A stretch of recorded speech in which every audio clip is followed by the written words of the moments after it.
जय हिंद दोस्तों एक बार फिर से आप सभी का स्वागत है हमारी इस ज्ञान की दुनिया में। दोस्तों आज के हमारे इस वीडियो में हम आपको सुनाएंगे शिव महापुराण श्री रुद्र संहिता के तृतीय खंड के अध्याय 44वें की कथा, जिसमें मैना के विलाप के बारे में और हट के बारे में बताया गया है। ब्रह्मा जी बोले, नारद, जब हिमालय पत्नी मैना को होश आया तब वे बड़ी दुखी थी और रोए जा रही थी। उनका जोर जोर से दहाड़े मार मार कर रोना रुकने का नाम ही नहीं ले रहा था। वे रोते हुए अपने पुत्रों, पुत्री और अपने पति गिरिराज हिमालय सहित देवऋषि नारद व सप्तऋषियों की निंदा करते हुए उन्हें कोस रही थी।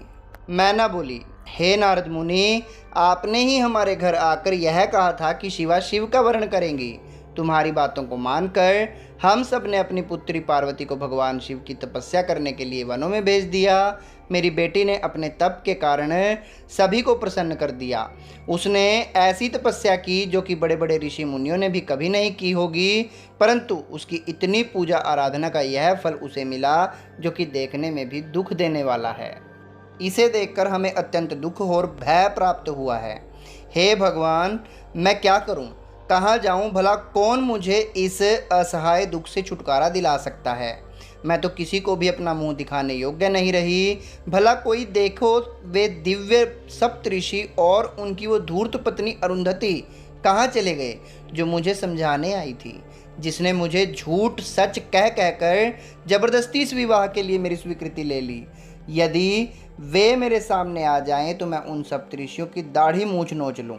हाय, मेरा तो सब कुछ लुट गया, मैं तो पूरी तरह से बर्बाद हो गई हूँ। यह कहकर देवी मैना अपनी पुत्री पार्वती से बोली, तूने मुझसे कौन से जन्म का बदला लिया है? तूने यह क्या कार्य कर दिया जो तेरे माता पिता के लिए अत्यंत दुख का कारण बन गया है? इस प्रकार मैना पार्वती को खूब खरी खोटी सुनाने लगी। वे कहने लगी कि ना समझ, तूने सोने के बदले कांच खरीद लिया है। सुंदर सुगंधित चंदन को छोड़कर अपने शरीर पर कीचड़ का लेप लिया है। यह मूर्ख तो ये भी नहीं समझती कि इसने हंस को उड़ाकर कौवे को उसके स्थान पर पाल लिया है। गंगा जल, जिसे सबसे पवित्र समझा जाता है, उसको फेंककर कुएं के जल को पी लिया है। उजाले को पाने की चाह लेकर उसने स्रोत सूर्य को छोड़कर जुगनू को पकड़ने के लिए दौड़ रही है। चावल के भूसे को रखकर अच्छे चावलों को फेंक रही है। बेटी, तूने हमारे कुल के यश का सर्वनाश करने की इच्छा कर ली है, तभी तो मंगलमयी विभूति को फेंककर घर में चिता की अमंगलकारी राख को लाना चाहती है। जानवरों के सिरमौर सिंह को त्याग कर सियार के पीछे पड़ी है। पार्वती, तूने बड़ी भारी मूर्खता कर दी है, जो सूर्य, चंद्रमा, श्रीहरि विष्णु और देवराज इंद्र जैसे सुंदर सर्वगुण संपन्न परम ऐश्वर्य और वैभव के स्वामियों को छोड़कर दुष्ट नारद की बातों में आकर एक महाकुरूप शिव के लिए रात दिन वनों की खाक छानती रही और घोर तपस्या करती रही। तुझे, तेरी बुद्धि, तेरे रूप तथा तेरी सहायता करने वाले प्रत्येक उस मनुष्य को धिक्कार है जिसने तुझे गलत राह पर चलने को मदद की। हमको भी धिक्कार है जो मैंने और तेरे पिता ने तुझे जन्म दिया। सुबुद्धि देने वाले उन सप्तऋषियों को भी मैं धिक्कारती हूँ जिन्होंने गलत उपदेश देकर मुझे गलत रास्ते पर लाकर खड़ा कर दिया। उन्होंने तो मेरा घर जलाने का पूरा प्रबंध कर लिया है, मेरे कुल को सर्वनाश की कगार पर ले आए हैं। पार्वती, मैंने तुझे कितना समझाया पर तू अपनी जिद पर अड़ी रही है। पर अब और नहीं, अब मैं तेरी एक भी नहीं सुनूंगी। मैं तो अभी तुझे मार डालूंगी। तुझे जीवित रखने का अब कोई प्रयोजन नहीं है। तुझे मारकर खुद की जीवन लीला भी समाप्त कर लूंगी। भले ही मुझे नरक का भागी क्यों न होना पड़े, मेरा दिल करता है कि मैं तेरा सिर काट दूं, तेरे शरीर के टुकड़े टुकड़े कर दूं, तुझे छोड़कर कहीं चली जाऊं। यह कहकर देवी मैना मूर्छित होकर फर्श पर गिर पड़ी। तब उस समय उनकी ऐसी हालत देखकर सभी देवता उन्हें समझाने के लिए उनके पास आ गए। सबसे पहले मैं, ब्रह्मा, उनके पास पहुंचा। तब मुझे वहां देखकर नारद, तुमने कहा, देवी, आपको इस बात का ज्ञान नहीं है कि शिवजी बहुत सुंदर हैं। अभी तुमने उनका सही स्वरूप देखा ही कहाँ है? अभी तो कुछ तुमने देखा है वह उनकी लीला मात्र है। देवी, आप अपने क्रोध को त्याग दें और स्वस्थ होकर शुद्ध हृदय से विवाह का कार्य आरंभ करें। इतना सुनना था कि मैना के क्रोध की अग्नि भभक उठी। वे बोली, दुष्ट नारद, यहाँ से इसी समय चला जा। तू दुष्टों का भी दुष्ट और नीच है। तुम मेरे सामने भूलकर भी मत आना। इसी समय यहाँ से निकल जा। मैं तेरी सूरत तक नहीं देखना चाहती। मैना के ये वचन सुनकर इंद्रादि देवता दौड़कर वहाँ चले आए और बोले, हे पितरों की कन्या मैना, भगवान शिव को इस समस्त चराचर जगत के स्वामी हैं। वे तो सबको सुख देने वाले तथा सबको मनोवांछित वर देने वाले सर्वेश्वर हैं। वे तो भक्त वत्सल हैं और सदा ही अपने भक्तों के अधीन रहते हैं। आपकी पुत्री पार्वती ने कठिन तप करके भगवान शिव को प्रसन्न किया है और वरदान के रूप में उनको अपना पति होने का वर प्राप्त किया है। तभी तो आज वे अपने दिए वरदान को पूरा करने के लिए, उनका पाणी ग्रहण करने के लिए यहाँ पधारे हैं। यह सुनकर मैना और अधिक रोने लगी और बोली, शिव तो बहुत भयंकर हैं। मैं अपनी पुत्री पार्वती कदापि उन्हें नहीं दूंगी।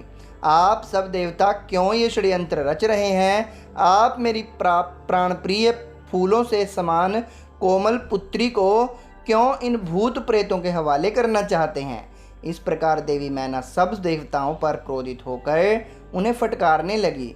जब वशिष्ठ आदि सप्तऋषियों ने देवी मैना के इस प्रकार के वचन सुने तो वे भी मैना को समझाने के लिए उनके निकट आ गए। तब वे बोले, हे पितरों की कन्या मैना, हम तो तुम्हारा कार्य सिद्ध करने के लिए यहाँ आए हैं। भगवान शिव का दर्शन तो सभी पापों का नाश करने वाला है और यहाँ तो वे स्वयं आपके घर पधारे हैं। इस बात को सुनकर भी देवी मैना को कोई संतोष नहीं हुआ। उनका क्रोध यथावत रहा तथा उन्होंने फिर कहा कि मैं पार्वती के टुकड़े टुकड़े कर दूंगी, परंतु उसको शिव के साथ नहीं भेजूंगी। दूसरी ओर देवी मैना के इस व्यवहार से चारों ओर हाहाकार मच गया। तब शैलराज हिमालय को मैना के इस व्यवहार की सूचना मिली तो वे फौरन दौड़ते हुए अपनी पत्नी के पास आए और बोले, हे प्रिय, तुम इतनी क्रोधित क्यों हो रही हो? देखो हमारे घर में कौन कौन से महात्मा पधारे हैं और तुम उनका अपमान कर रही हो। तुम भगवान शंकर के भयानक रूप को देखकर भयभीत हो गई हो। देवी, वे तो सर्वेश्वर हैं। भय करना छोड़कर उनके मंगलमय रूप का दर्शन करो। विवाह के शुभ कार्य का शुभारंभ करो। अपनी हट को छोड़ो और क्रोध का त्याग कर शिव पार्वती विवाह के मंगलमय कार्यों को संपन्न करो। देवी, तुम जानती हो कि भगवान शिव अनुपम लीलाएं करते हैं। यह भी उनकी लीला का एक भाग ही है। अतः तुम अपने मन में डर को दूर करके यथाशीघ्र पूर्ववत कार्य करो। शैलराज हिमालय के वचन सुनकर उनकी पत्नी मैना अत्यंत क्रोधित हो गई और बोली, हे स्वामी, आप ऐसा करिए कि पार्वती के गले में रस्सी बांधकर उसे पर्वत से नीचे गिरा दीजिए या फिर उसे समुद्र में डुबो दीजिए। चाहे कुछ भी करके उसके जीवन लीला समाप्त कर दीजिए। मैं आपको कुछ नहीं कहूँगी, परंतु मैं पार्वती का हाथ किसी भी परिस्थिति में शिव को नहीं सौंपूंगी। यदि फिर भी आपने हठपूर्वक पार्वती का विवाह शिव से करने की ठान ली है तो मैं अपने प्राणों को त्याग दूंगी। अपनी माता मैना के ऐसे वचन सुनकर पार्वती उनके करीब आकर बोली, माता, आप तो ज्ञान की प्रतिमूर्ति हैं। आप सदा ही धर्म के पथ पर अनुसरण करने वाली हैं। भला आज ऐसा क्या हो गया जो आप धर्म के मार्ग से विमुख हो रही हैं? हे माता, महादेव जी तो देवों के देव हैं। वे निर्गुण निराकार हैं। वे तो परब्रह्म परमात्मा हैं और सबके सर्वेश्वर हैं। वे तो इस संसार की उत्पत्ति के आधार हैं। भगवान शिव भक्त वत्सल हैं एवं अपने भक्तों को सदैव सुख प्रदान करने वाले हैं। भगवान शिव सब अनुष्ठानों के अधिष्ठाता हैं। वे ही सबके कर्ता हर्ता और स्वामी हैं। ब्रह्मा विष्णु भी सदा उनकी सेवा में तत्पर रहते हैं। हे माता, आपको तो इस बात का गर्व होना चाहिए कि आपकी पुत्री का हाथ मांगने के लिए देवता भी याचक की भांति आपके दरवाजे पर पधारे हैं। अतः आप बेकार की बातों को छोड़कर उत्तम कार्य करो। मुझे भगवान शिव के हाथों में सौंप कर अपने जीवन को सफल कर लो। माता, मेरी छोटी सी विनती स्वीकार कर लो और मुझे भगवान शिव के चरणों में उनकी सेवा के लिए समर्पित कर दो। माँ, मैंने मन, वाणी और क्रिया द्वारा भगवान शिव को अपना पति मान लिया है। अब मैं किसी और का वर्ण नहीं कर सकती। मैं सिर्फ महादेव जी का ही स्मरण करती हूँ। उन्हें पति रूप में पाने की इच्छा लेकर ही मैंने अपने जीवन में इतने वर्ष बिताए हैं। भला आज मैं कैसे अपने वचन से पीछे हट जाऊं? पार्वती जी के कहे वचनों को सुनकर मैना क्रोध के आधिक्य से उद्वेलित हो गई और उसे डांटते हुए बुरे वचन कहने लगी। मैना रोती जा रही थी। मैंने और वहाँ उपस्थित सभी महात्म सिद्धों ने देवी मैना को समझाने का बहुत प्रयत्न किया, परंतु सब निरर्थक सिद्ध हुआ। वे किसी भी स्थिति में समझने को तैयार नहीं थी।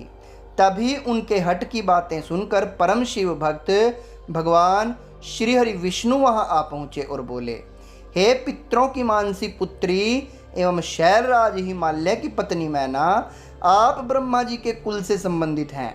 इसी कारण आपका सीधा संबंध धर्म से है। आप धर्म की आधारशिला हैं।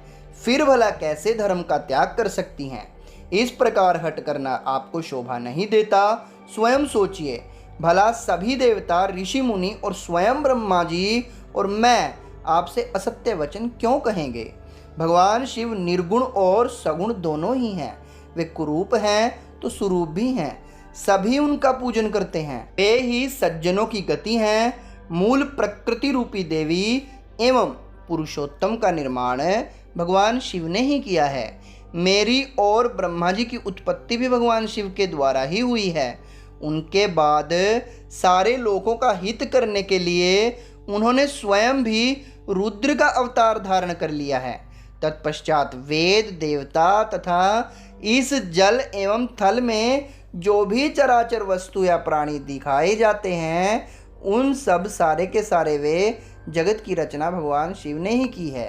हे देवी, कोई भी उनके रूप को नहीं जानता है और न ही जान सकता है। यहाँ तक कि मैं और ब्रह्मा जी भी उनकी समस्त लीलाओं को आज तक नहीं जान पाए हैं। इस संसार में जो कुछ भी विद्यमान है, यह सब भगवान शिव का ही स्वरूप है। यह तो भगवान शिव की ही माया है, जो वे स्वयं आपको अपना रूप इस प्रकार दिखा रहे हैं। हे देवी, आप सब कुछ भूलकर सच्चे मन से शिव जी का स्मरण करके उनके चरणों में अपना ध्यान लगाएं। आपके सारे दुख और क्लेश मिट जाएंगे और आपको परम सुख की प्राप्ति होगी। श्री हरि विष्णु द्वारा जब मैना को इस प्रकार समझाया गया तो देवी मैना का क्रोध कुछ कम हुआ। वस्तुतः शिव जी की माया से मोहित होने के कारण ही वे यह सब कुछ कर रही थी। कुछ शांत होने पर उन्होंने कुछ देर मन में विचार किया। तत्पश्चात मैना श्री हरि से बोली, प्रभु, मैं आपकी हर बात समझ गई हूँ। मैं यह भी जानती हूँ कि भगवान शिव सर्वेश्वर हैं। वे इस जगत के कण कण में व्याप्त हैं। मैं आपकी इच्छा अनुसार भगवान शिव को अपनी पुत्री सौंप सकती हूँ, पर मेरी एक शर्त है। तब श्री हरि विष्णु जी के आग्रह करने पर देवी मैना ने कहा, यदि महादेव जी सुंदर शरीर धारण कर लें तो मैं सहर्ष अपनी पुत्री पार्वती का विवाह उनसे कर दूंगी। ऐसा कहकर देवी मैना चुप हो गई। धन्य है भक्तवत्सल त्रिलोकीनाथ भगवान शिव की माया, जो सबको मोह में डालने वाली है। तो दोस्तों, यहाँ पर समाप्त होता है हमारा आज का अध्याय 44। कल फिर मिलेंगे आपको 45वें अध्याय के साथ। तब तक के लिए जय हिंद, जय भारत, ओम नमः शिवाय, हर हर महादेव।